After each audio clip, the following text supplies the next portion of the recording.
जय हिंद एवरीवन।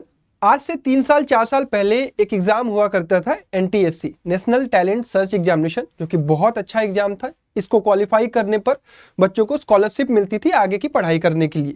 जिन बच्चों के पेरेंट्स की आय कम होती थी, इनकम कम होती थी, वो बच्चे इसकी प्रिपरेशन करते थे। वो चाहते थे कि हम अपने मेरिट के बेसिस पर स्कॉलरशिप लेकर आगे पढ़ाई को कंटिन्यू कर सके। कुछ वो बच्चे जो मेहनत करते थे, जो पढ़ाई करते थे और सपना देखते थे कि आगे जाकर उनको बड़े कंपटीशन बीट करने हैं, जैसे जेई मेंस एडवांस जैसे कंपटीशन, या फिर नीट, या फिर इन फ्यूचर अगर उन्हें यूपीएससी जैसी भी प्रिपरेशन करनी है तो वो प्रिपरेशन करना सीखें। यानी 10th में कंपटीशन देते थे NTSC। पिछले 2 साल 3 साल से इस पर कोई भी अपडेट नहीं आई है। 2020 में ये लास्ट कंडक्ट कराया गया था और इस साल भी इस पर सरकार की तरफ से कोई भी अपडेट नहीं आई है। लास्ट अपडेट जो है वो 2022 में आई थी, 2022-23 में आई थी कि सरकार ने इसे अभी होल्ड रखा है, आगे सरकार बताएगी इस पर क्या करना है। लेकिन अभी भी कोई अपडेट नहीं आई है कि सरकार ने इस एग्जाम को खत्म कर दिया या कुछ किया है या नहीं किया है। बहुत सारे न्यूज आपने पढ़े ही होंगे ऑलरेडी। अब सरकार एक नई अपडेट लेकर आई है। कोचिंग इंस्टीट्यूट को लेकर नई गाइडलाइंस जारी की गई है, जिसमें कई सारे पॉइंट्स हैं। सबसे मेजर पॉइंट्स जिस पर डिस्कशन हो रहा है वो ये है कि 16 साल से कम बच्चों को कोचिंग इंस्टीट्यूट एडमिशन नहीं ले सकती है। देखिए, इस पर कई सारे पेरेंट्स, कई सारे बच्चों के अलग अलग राय हो सकते हैं कि होना चाहिए या नहीं होना चाहिए। तो आपको सबसे पहले इस मुद्दे को अच्छे तरीके से समझना चाहिए। तो सबसे पहले हम समझेंगे कि इसमें क्या क्या चीजें हुई हैं, सरकार क्या कह रही है, और बाद में हम ये भी डिस्कस करेंगे कि लोग क्या कह रहे हैं। तो सबसे मेजर पॉइंट इसमें कोचिंग इंस्टीट्यूट को ये कहा गया है कि अनक्वालिफाइड जो टीचर ग्रेजुएटेड नहीं है उनको आप इनरोल नहीं कर सकते हैं पढ़ाने के लिए। Can not make misleading promises और गारंटी रैंक ऑफ गुड, जैसे आपने न्यूज़पेपर में ऐड देखे होंगे कि हम आपको रैंक दिलवा देंगे, ये इस तरीके के प्रोमिसेस करके एडमिशन आप नहीं लेंगे। ठीक। तीसरी चीज, can not enroll student below 16 year. ये बहुत मेजर पॉइंट है जिस पर ऑलरेडी डिस्कशन शुरू हो चुका है। Can not take part in the publication of any misleading advertisement. वही बात मैंने कह दी कि एडवर्टीजमेंट आपका मिसलीडिंग नहीं होना चाहिए। If the student has paid for the courses in full, बीच में बात हो रही है कि अगर एक बच्चा ने एडमिशन ले लिया और उसने फीस पेड कर दिया और किसी कारणवश वो कोचिंग छोड़ना चाहता है तो कोचिंग इंस्टीट्यूट उसको फीस रिफंड करेगी जितने दिन वो क्लास कर लिया उसके बाद की। Coaching centre can not take classes from more than 5 hour in a day. एक बात ये भी निकल कर आ रही है कि एक दिन में बच्चों पर प्रेशर न पड़े, 5 घंटे से ज्यादा क्लासेस नहीं लेंगे एक दिन में, और बहुत अर्ली मॉर्निंग कोचिंग नहीं होनी चाहिए और बहुत लेट इवनिंग भी कोचिंग नहीं होनी चाहिए। देखिए, ये सारी बातें सबसे पहले आपको समझनी पड़ेंगी कि क्यों आई। देखिए, सरकार भी इस चीज को ध्यान देती है और देनी भी चाहिए कि कोचिंग इंस्टीट्यूट कुछ मनमानियां कर रहे हैं। कुछ कोचिंग इंस्टीट्यूट 6 से भी चला रहे हैं, कुछ कोचिंग इंस्टीट्यूट 9 से भी चला रहे हैं, कुछ कोचिंग इंस्टीट्यूट 11 से चला रहे हैं, और कुछ इंडिविजुअल कोचिंग्स 10th तक चलती है, कुछ इंडिविजुअल कोचिंग 8th तक चलती है, अलग अलग तरीके से चलती है। तो इसमें सरकार को यह लग रहा है कि कोचिंग इंस्टीट्यूट मनमानियां कर रही हैं और 6 से ही बच्चों को इनरोल करा ले रही हैं। चलिए, आपकी एक बात सही है कि आप चाहते हैं कि बच्चे जो है कि प्रेशर न लें, क्योंकि बहुत सारे सुसाइड के केसेस देखने को मिल रहे हैं और कुछ डेटा ये कहते हैं कि हर साल लगभग 18 से 20 बच्चे सुसाइड करते हैं, और सुसाइड का अलग अलग कारण है। बच्चों को ऊपर प्रेशर है, कंपटीशन का प्रेशर है, तो वो सुसाइड करते हैं। इन्हीं सब चीजों को मद्देनजर रखते हुए सरकार ने ये निर्देश जारी किए हैं। अब ये जो पॉइंट है कि can not enroll student below 16 year of age, इस पर कई सारे बच्चों के अलग अलग पॉइंट ऑफ व्यू है। चलिए, एक बात ये भी मैं आपको बता दूं कि अगर इस तरीके की कोचिंग इंस्टीट्यूट काम करती है तो उस पर कुछ पेनाल्टीज, हालांकि मैं आपको बता दूं कि अभी ये गाइडलाइंस है। क्या है ये? गाइडलाइंस है, यानी ये ऑर्डर नहीं है, ये अभी कानून नहीं बना है, ये गाइडलाइंस है, सेंटर के द्वारा दी गई है। अब इसको राज्य की सरकारें, अलग अलग राज्य की सरकारें यानी स्टेट गवर्नमेंट, इसको देखेंगे कि उन्हें अपने स्टेट में किस तरीके से इंप्लीमेंट करना है।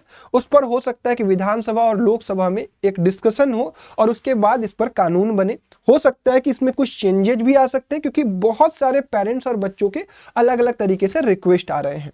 अब थोड़ी सी चीजों को समझते हैं कि क्यों कंपटीशन की प्रिपरेशन करना आवश्यक है।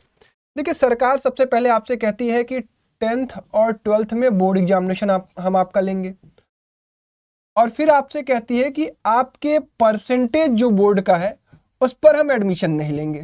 ठीक है, बोर्ड के परसेंटेज पर एडमिशन नहीं लेंगे, क्योंकि अब जो है 12th के बाद एक तो IITs और NIT में एडमिशन के लिए जेई मेन और एडवांस होता है, ठीक है, बहुत ध्यान से समझिएगा। फिर उसके बाद अपना व्यू आप कमेंट बॉक्स में भी रख सकते हैं। और अगर आपको डॉक्टर बनना है तो आपको नीट क्वालिफाई करना पड़ेगा with good marks and good ranks, आपको पता ही है। और अगर आपको कुछ भी किसी भी कॉलेज में एडमिशन लेना है अदर कोर्सेज के लिए तो आपको CUET देना पड़ेगा। यानी इन लास्ट आपको क्या करना है, कंपटीशन ही देना है। यानी सबसे पहले तो आप बच्चों को बाध्य यही कर रहे हैं कि आपको कंपटीशन से ही आगे बढ़ना पड़ेगा।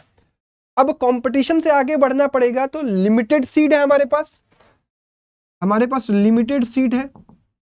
ऐसा तो है नहीं कि सभी लोगों को आप इनरोलमेंट कर लेंगे। अब इसके बाद जो आपका JEE mains advance NEET CUET का पेपर होता है वो बोर्ड्स के सिलेबस से हाई लेवल का होता है, ठीक है, यानी उसकी हमें प्रिपरेशन करनी पड़ेगी। तो सरकार का कहना है कि बच्चे प्रिपरेशन 11th से स्टार्ट करें और 12th से स्टार्ट करें। देखिए 3 टाइप के बच्चे होते हैं, पेरेंट्स इस बात को बहुत ध्यान से समझे। 3 टाइप के बच्चे होते हैं। एक तो बहुत कमजोर बच्चा, एक वो बच्चा जो मीडियम लेवल का हो, एवरेज, और एक टॉपर, ठीक है। मैं ये कहता हूं कि चलो भाई एक टॉपर है, वो बहुत तेज है, वो इतना पढ़ाई खुद से भी कर ले रहा है कि उसे कोचिंग की जरूरत नहीं है, ठीक, ही डजंट नीड कोचिंग, वो इतना तेज है कि उसे जरूरत नहीं है। लेकिन ये जो 2 टाइप के बच्चे हैं, कमजोर और एवरेज, अगर वो स्कूल में पढ़ाई कर रहे हैं, स्कूल में पढ़ाई करने के बाद उन्हें समस्या आ रही है तो वो किस तरीके से टैकल करेंगे इस सिचुएशन को? क्या वो सारी चीजें स्कूल में ही कवर करा लेंगे? नहीं, क्योंकि स्कूल के बाद जब उन्हें इस एग्जाम में बैठना है तो इस एग्जाम में तो आप स्कूल का करिकुलम पूछ नहीं रहे हैं, स्कूल के करिकुलम को बहुत एडवांस करके पूछ रहे हैं, जिसकी प्रिपरेशन आप स्कूल लेवल पर करवाते नहीं हैं।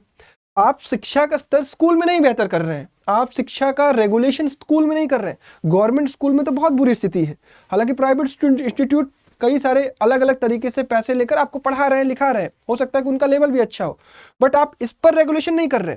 आपने रेगुलेशन लेकर आया है कि बच्चे अब कोचिंग ही करना बंद कर देंगे। चलिए मान लिया जाता है कि कई सारे बच्चे इसको प्रेशर के रूप में लेते थे, तो प्रेशर के रूप में अगर लेते थे तो जो बच्चा कोचिंग करना चाहता है, जो बच्चा कमजोर है, क्योंकि कई सारे पेरेंट्स और बच्चों का ये कहना है कि हम अपने बच्चों पर ध्यान नहीं दे पाते हैं, हमारा बच्चा, हम तो बाहर निकल जाते हैं काम करने, हमारे पास इतना समय नहीं कि हम बच्चों को बैठ के घर पर पढ़ा सकें। कई सारे पेरेंट्स ऐसे होते हैं कि वो उतना पढ़े लिखे नहीं होते हैं कि अपने बच्चों को स्टडी में हेल्प कर पाए, तो वो ये चाहते हैं कि किसी ट्यूशन, किसी कोचिंग, छोटे मोटे या जहाँ भी वो इनरोल करा दे ताकि वो अपनी पढ़ाई को और अच्छे तरीके से कर ले। और कुछ अच्छे बच्चे भी हैं, वो ये चाहते हैं कि भाई हमें आगे जाकर अगर रैंक लानी है, टॉप इंस्टीट्यूट में एडमिशन लेना है, तो उन्हें अभी से मेहनत करना चाहिए, तो वो ये चाहते हैं कि वो अच्छे कोचिंग में एनरोलमेंट ले। तो किस प्रकार से आप बच्चों को इस बाध्य करने जा रहे हैं कि आप 16 साल से कम हैं तो आप कोचिंग इंस्टीट्यूट में एडमिशन नहीं ले सकते हैं? तो ये एक पॉइंट ऑफ कॉन्फ्लिक्ट है जिस पर गवर्नमेंट को एक बार सोचना चाहिए। और मैं ये चाहता हूं कि जितने भी लोग ये वीडियो देख रहे हैं, अपना एक ऑनेस्ट रिव्यू कमेंट बॉक्स में जरूर दें कि आप कैसा सोच रहे हैं कि आपका बच्चा अगर इन फ्यूचर IIT NIT में पहुंचना चाह रहा है तो आप कैसे सोच रहे हैं उसके लिए कि वो किस तरीके से प्रिपरेशन करे। क्या वो उसकी प्रिपरेशन 11th में जाने के बाद शुरू होनी चाहिए, या वो बेसिक प्रिपरेशन अपने प्री फाउंडेशन, अपने बेस पर शुरू से ही काम करना शुरू करे, हर चीज़ों को मैनेज करके। देखिए ये सही बात है कि बच्चों पर प्रेशर नहीं बनना चाहिए कि 9th और 10th से ही तुम्हें एग्जाम क्रैक करना है, लेकिन ये रेस्पॉन्सिबिलिटी तो पेरेंट्स की भी है ना। पेरेंट्स भी उसी तरीके से बच्चे को नर्चर करे कि भाई तुम्हें प्रेशर नहीं लेना है, तुम्हें आराम से प्रिपरेशन करनी है, तुम्हारा नहीं भी होगा तो भी चलेगा। तो यहाँ पर डायरेक्टली आप बंद करके नहीं सॉल्यूशन ढूंढ सकते ना, आपको इस पर बातचीत करनी चाहिए कि किस तरीके से इसका सॉल्यूशन निकाला जा सकता है कि बच्चे के ऊपर प्रेशर ना आए, बच्चा सुसाइड न करे। ये बहुत बड़ा कंसर्न है और सरकार इस पर कोशिश कर रही है कि किसी तरीके से इसको टैकल किया जाए, लेकिन टैकल करने के लिए आप बच्चे को बाध्य नहीं कर सकते हैं कि बच्चा कोचिंग इंस्टीट्यूट ही न जाए, बच्चा पढ़ने ही न जाए। हर कोई अपना, मेरा डिसीजन होगा कि मैं पढ़ना चाहता हूं या नहीं पढ़ना चाहता हूं। और कुछ और चीजें जो इसमें है कि ऑनलाइन, अगर बच्चे पर प्रेशर ऑफलाइन से आ रहा है तो बच्चे पर प्रेशर ऑनलाइन से भी आएगा, क्योंकि बच्चा तो ऑनलाइन भी प्रिपरेशन कर रहा है।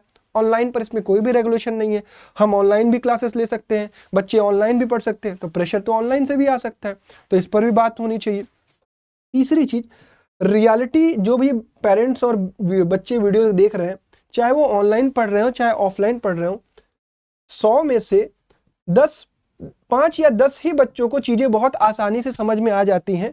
90 वो बच्चे हैं जिनको कुछ भी चीजें समझ में अच्छे से नहीं आती हैं। तो वो एक ट्यूशन, कोचिंग, किसी टीचर से डायरेक्टली कनेक्ट होकर, किसी टीचर भैया के मेंटरशिप में पढ़कर अपने आप को इंप्रूव करते हैं। तो ये स्कोप तो आप छोटे बच्चों का बंद कर दे रहे हैं।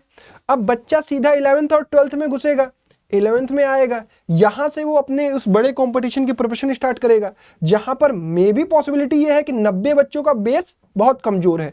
तो ये बच्चे तो यहां पे पीछे हो जाएंगे, यानी कंपटीशन में आगे सिर्फ यही बच्चे बढ़ रहे होंगे। तो आप इनको मजबूर मत करिए ना कि आप कंपटीशन में आ ही नहीं सकते। आप इनको इनके लेवल पर छोड़िए। ये अगर 90 में से हो सकता है 40 बच्चे ये चाहते हैं कि मैं अपने आप को इंप्रूव करूं, मैं सही हूं।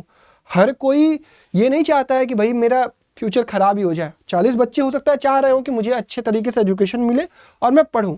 तो वो 40 बच्चे को आप मौका दीजिए कि यहाँ पर वो 9th और 10th में अपने जो भी लेवल की कोचिंग करे, छोटे लेवल की कोचिंग करे, बड़े लेवल की कोचिंग करे, सबका अपना अपना तरीका है, वो इनरोल कर सकता है। आप रेगुलेशंस लेकर आइए कि कोई भी कोचिंग मनमानी नहीं कर सकती, कोई भी कोचिंग फीस नहीं बढ़ा सकती है, कोई भी कोचिंग जो है कि बच्चे का स्कूल नहीं छुड़वा सकती है। इन सब चीज़ों पर रेगुलेशन होना चाहिए। लेकिन आप डायरेक्टली बच्चों को ये कह रहे हैं कि आप कोचिंग ही नहीं कर सकते हैं, तो I think this is not good. इस पर मैं पेरेंट्स और बच्चों से राय कमेंट बॉक्स में चाहूँगा और उम्मीद करता हूँ कि मैंने बहुत ऑनेस्टली हर चीज़ पर बात की कि क्या होना चाहिए, क्या नहीं होना चाहिए, क्या सही है, क्या गलत है। ये मेरा ओपिनियन था। आई होप आपको मेरा ओपिनियन पसंद आया होगा। तो मेक श्योर वीडियो को लाइक करिएगा और हर वो इंपॉर्टेंट पर्सन्स तक इस वीडियो को पहुंचाइएगा जो आपको इसमें हेल्प करे। और मेरी रिक्वेस्ट रहेगी कि कई सारे टीचर्स, कई सारे पेरेंट्स जो बच्चों के हित के लिए काम कर रहे हैं, उनको खुल के आगे आना चाहिए, इस पर खुलकर अपने विचार व्यक्त करने चाहिए, जिससे बच्चों की मदद हो। धन्यवाद। जय हिंद।